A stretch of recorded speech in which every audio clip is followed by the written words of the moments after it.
నమస్తే వీటీవీ ప్రైమ్కి స్వాగతం. రాబోయే 29 సంవత్సరం ఎన్నికలు జగన్మోహన్ రెడ్డిదే హవానా? అంటే ఇదేదో నేను జగన్మోహన్ రెడ్డిని పొగడటం కోసం, లేదు అన్నట్లయితే వైసీపీ శ్రేణులను ఇంప్రెస్ చేయడం కోసం నేను చెప్తున్నటువంటి మాట కాదు. సాక్షాత్తు జాతీయ మీడియాలో ఒక సంచలనాత్మకమైనటువంటి ఇంటర్వ్యూలో ఇంకా అనేకమైనటువంటి ఆశ్చర్యకరమైనటువంటి అంశాలని సుదీర్ఘంగా చెప్పినటువంటి వ్యక్తి కేటీ రామారావు. అంటే బీఆర్ఎస్ వర్కింగ్ ప్రెసిడెంటు కేసీఆర్.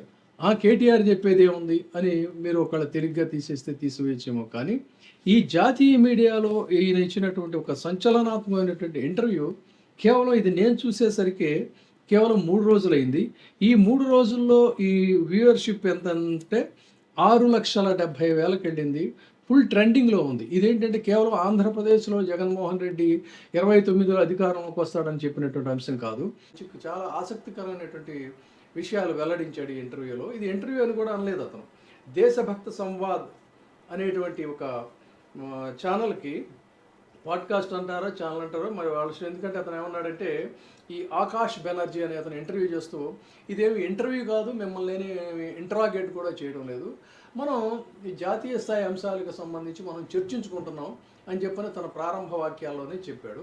ఆ విధంగా జరిగినటువంటి ఒక సుదీర్ఘమైనటువంటి ఆ చర్చలో కొన్ని ఆసక్తికరమైనటువంటి అంశాలు అందులో చెప్పింది ఏంటంటే, అసలు జగన్మోహన్ రెడ్డి గురించిను తర్వాత ఢిల్లీ ఆప్కి సంబంధించి కేజ్రీవాల్ గురించి చెప్పినటువంటి విషయాల్ని మనం ఇందులో ఆకలించుకున్నట్లయితే, జాతీయ స్థాయి రాజకీయాల్లో జాతీయ పార్టీల యొక్క దూకుడుని, ముఖ్యంగా ప్రాంతీయ పార్టీలని మింగివేసేటువంటి బీజేపీ యొక్క దూకుడిని వీళ్ళు కేవలం యావత్తు భారతదేశంలో ముక్కుతాడు వేసింది వీళ్ళేనా అనేటువంటిది కూడా ఒక కొంగొత్త అంశాన్ని ఆవిష్కరించాడు.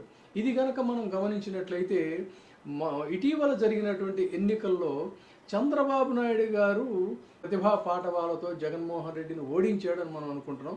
అయితే వెనక బ్యాక్ ఎండ్లో బీజేపీ ఉందనేటువంటిదే చాలామంది అనుకుంటున్నారు. కానీ మొత్తం కీలక పాత్ర అంతా కూడా జగన్మోహన్ రెడ్డిని ఓడించడంలో బీజేపీ అనేని, దానికి ప్రధాన కారణం తమకు మద్దతు ఇవ్వకపోవటం అని చాలామంది అనుకుంటున్నారు. అది కాదు, మద్దతు ఇవ్వకపోవటం కాదు, జాతీయ పార్టీలు ప్రాంతీయ పార్టీలన్నిటినీ కూడా కబళించి సౌత్లో తమ ప్రాభవాన్ని ప్రాబల్యాన్ని పెంచుకోవాలని చెప్పని బీజేపీ ప్రయత్నం చేస్తున్నటువంటి తరుణంలో ఆ వేగానికి ముక్కుతాడు వేసి అటు ఇండియా కూటమిలో చేరకుండా ఇటు ఎన్డీఏ కూటమిలో కూడా చేరకుండా తనదైనటువంటి స్వతంత్ర ప్రతిపత్తిని, తన ఉనికిని కాపాడుకుండడంలో జగన్మోహన్ రెడ్డి నిర్వహించినటువంటి పాత్ర ఖచ్చితంగా శ్లాఘనీయం అనేటువంటి అంశాన్ని చెప్పకనే కేటీఆర్ చెప్పాడు. చెప్తూ ఆయన ఇంకో స్పష్టంగా చెప్పింది ఏంటి అన్నట్లయితే, జాతీయ స్థాయిలో అటు కేజ్రీవాల్ కానీ, అంటే ఆమ్ ఆద్మీ పార్టీ కానీ, ఇటు వైఎస్ఆర్సీపీ కానీ, ఇటువంటి పార్టీలు అటు ఎన్డీఏ కూటమిలో కానీ ఇటు ఇండియా కూటమిలో కానీ చేరకుండా తమ ఉనికిని చాటుకున్నాయి. సో ఈ సిగ్నిఫికెన్స్ ప్రాతిపదికగా రేపు రాబోయే ఎన్నికల్లో, అంటే ఇప్పుడు వాస్తవానికి ఏంటి, ఎన్డీఏకి కూడా తగినంతటువంటి బలం రాలేదు, ఈసారి బలం రాలేదు. అదేవిధంగా రేపు రాబోయే కాలంలో అటు కాంగ్రెస్ పార్టీకి కానీ ఇటు బీజేపీకి కానీ 150 సీట్లు కూడా రావటం కష్టమే. రాబోయే కాలంలో ప్రాంతీయ పార్టీలదే హవా అని, అంటే తన యొక్క ప్రిడిక్షన్ ఏంటి అన్నట్లయితే, తృతీయ కూటమి అనేటువంటిది ప్రాంతీయ పార్టీల యొక్క ప్రాబల్యంతో తృతీయ కూటమి ఏర్పడేటువంటి అవకాశం ఖచ్చితంగా ఉంది. ఈ తృతీయ కూటమిదే రేపు 15 సంవత్సరాల పాటు ఈ దేశాన్ని మేమే పరిపాలిస్తామని చెప్పని ఒక ధీమాగా చెప్పాడు.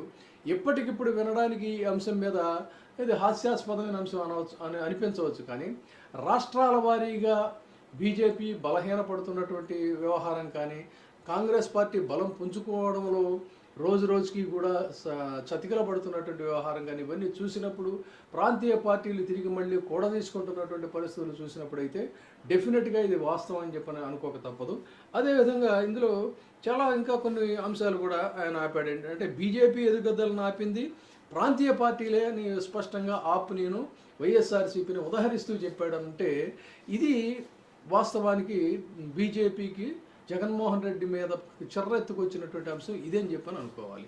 అందుకోసం అని చెప్పనే బద్ధ శత్రువులుగా పరస్పరం వ్యక్తిగతంగా కూడా దూషించుకున్నా కూడా రాజకీయ ప్రయోజనాల కోసం అని చెప్పనే చంద్రబాబు నాయుడు గారితో బీజేపీ చేతులు కలపడం ఇదంతా కూడా జరిగింది. సరే, ఒక టర్మ్ అది అయిపోయింది వ్యవహారం. బట్ కమింగ్ డేస్ అంతా కూడా మాదే 29లో ఇదంతా కూడా ఈ ఈ ప్రాంతీయ పార్టీలే హవా నడిపిస్తాయని చెప్పని 15 సంవత్సరాలు ఇవి మనగలుగుతాయని చెప్పనేటువంటి అంశాన్ని చెప్పాడు. అనేక అంశాలను కూడా ప్రస్తావించాడు. కొన్ని ఆసక్తికరమైన అంశాలు, ఉదాహరణకి కాంగ్రెస్ పార్టీ రాహుల్ గాంధీ వ్యక్తిగతంగా మంచివాడే, కానీ నాయకత్వ విషయాలకు వచ్చేసరికి ఏంటంటే తను రేవంత్ రెడ్డిని గురించి కూడా మాట్లాడుతూ ఆయన పేరుకేమో ఉద్యోగం ఇచ్చిందేమో రాహుల్ గాంధీ, కానీ క్యాబిన్కి వచ్చేసరికి ఆయన ఇక్కడ చిన్న మోడీ అనేటువంటి దీంట్లో మాట్లాడుతూ మరొక రకంగా ఏం చెప్పాడంటే, రాహుల్ గాంధీ కాంగ్రెస్ తరఫున పోరాటం చేస్తున్న ఆయనకు ఉన్నటువంటి అనుబంధంగా ఉండేటువంటి నాయకులందరూ కూడా బీజేపీతోనే అంటగాగుతున్నారు అనేటువంటి అంశాన్ని కూడా అటు రేవంత్ రెడ్డి గురించి కావచ్చు, లేదు అన్నట్లయితే ఆంధ్రప్రదేశ్ పిసిసి అధ్యక్షురాలుగా ఉన్నటువంటి షర్మిల కావచ్చు, అట్లాగే కర్ణాటకలో కొంతమంది నాయకులు, వీళ్ళందరి గురించి కూడా ఆయన ప్రస్తావించాడు, కొన్ని ప్రత్యక్షంగా కూడా ప్రస్తావించాడు. ఇది కూడా ఒక ఆసక్తికరమైన అంశం. మొత్తంగా అయితే ఇంత పెద్ద సుదీర్ఘమైనటువంటి ఇంటర్వ్యూని మనం చెప్పడం సాధ్యం కాదు, కానీ కేవలం ఆంధ్రప్రదేశ్ విషయానికి మనం కన్ఫైన్ అయ్యి మాట్లాడుకుంటున్నాం కాబట్టి ఈ దేశభక్త సంవాద్ అనేటువంటిది ఆకాష్ బెనర్జీ చేసినటువంటి ఇంటర్వ్యూ, అది మీరు వెబ్సైట్లో కూడా చూడవచ్చు. చాలా ఇంట్రెస్టింగ్ పాయింట్స్ అందులో ఉన్నాయి, అవన్నీ కూడా మీరు కావాలంటే చూసుకోవచ్చు.